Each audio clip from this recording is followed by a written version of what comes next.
Shalom kekasih-kekasih Tuhan. Pagi hari ini kembali kita membaca dan merenungkan firman Tuhan dengan judul Kenikmatan Sesaat, Jumat edisi Kitab Ayub, bersama dengan saya Fani Paendong. Ayub pasal 20 ayat 1 sampai 29. Maka Zofar orang Naamah menjawab, oleh sebab itulah pikiran-pikiranku mendorong aku menjawab, karena hatiku tidak sabar lagi. Kudengar teguran yang menghina aku, tetapi yang menjawab aku ialah akal budi yang tidak berpengertian. Belumkah engkau mengetahui semuanya itu sejak dahulu kala, sejak manusia ditempatkan di bumi, bahwa sorak-sorai orang fasik hanya sebentar saja, dan sukacita orang durhaka hanya sekejap mata. Walaupun keangkuhannya sampai ke langit dan kepalanya mengenai awan, namun seperti tahinya ia akan binasa untuk selama-lamanya.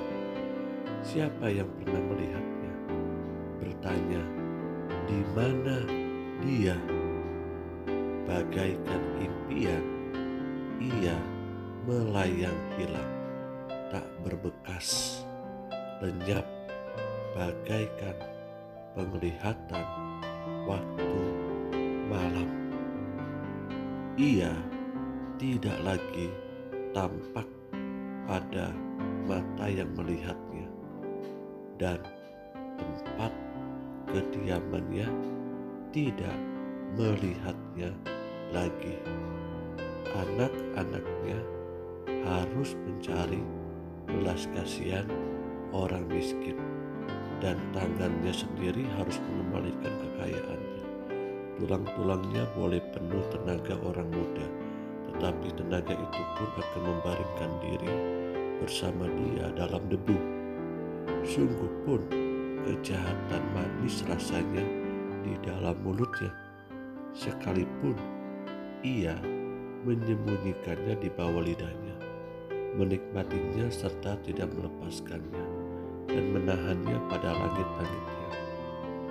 Namun berubah juga makanannya di dalam perutnya, menjadi bisa ular tebung di dalamnya, harta benda ditelannya, tetapi dimuntahkannya lagi. Allah yang mengeluarkannya dari dalam perutnya.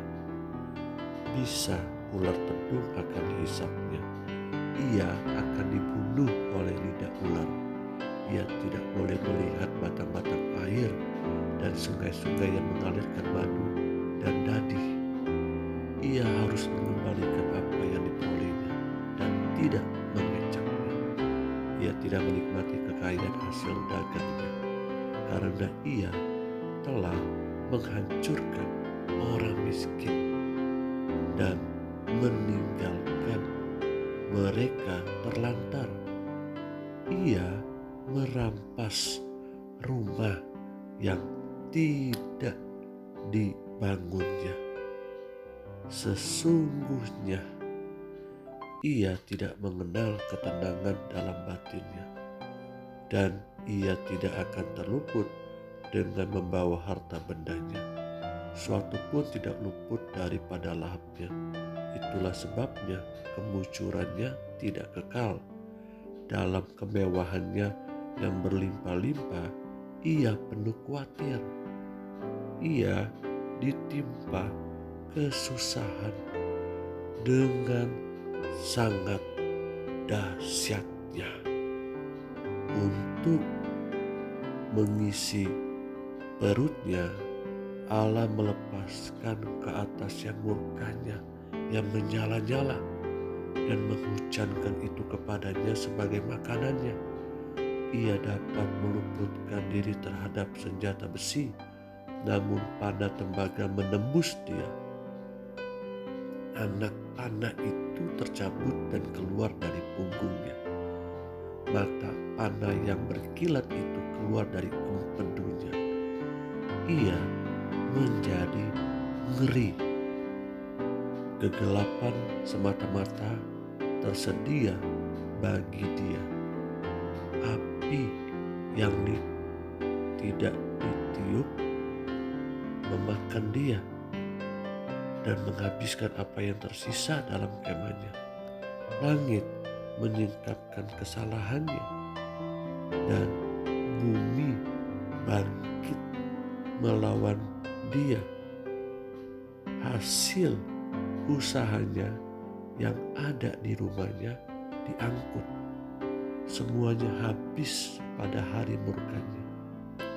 Itulah ganjaran Allah bagi orang fasik, milik pusaka yang dijanjikan Allah kepadanya. Kekasih-kekasih yang Tuhan Yesus rindukan, pernahkah kita melihat kehidupan orang-orang yang tidak percaya Tuhan dengan berlimpah kekayaannya? Apakah saya dan saudara pernah melihat orang-orang yang tidak hidup di dalam jalannya Tuhan, tidak mempercayai Tuhan, tidak sungguh-sungguh memegang teguh firman Tuhan, hidupnya seakan seperti diberkati Tuhan dengan berlimpah-limpah kekayaannya. Tampaknya sih mereka diberkati Tuhan, tapi nyata-nyatanya mereka semuanya itu hanya diizinkan Tuhan untuk menikmatinya dalam sesaat, karena ujungnya hanya kepada kebinasaan. Camkan baik-baik, harta materi tidak akan dibawa mati oleh manusia. Seluruh pencapaian-pencapaian kita di dalam dunia ini itu tidak akan dibawa mati oleh kita, termasuk juga apa yang diperoleh orang-orang fasik ini. Kenikmatan mereka hanya sesaat. Ganjarannya atau milik pusaka Tuhan buat orang-orang fasik adalah kebinasaan. Bersyukur dan berbanggalah kita di dalam Tuhan, karena kita dipercayakan Tuhan dengan harta materi untuk kita kelola menjadi berkat buat nama Tuhan dan menjadi berkat bagi sesama. So, hari ini hiduplah sungguh-sungguh di dalam berkat Tuhan. Amin.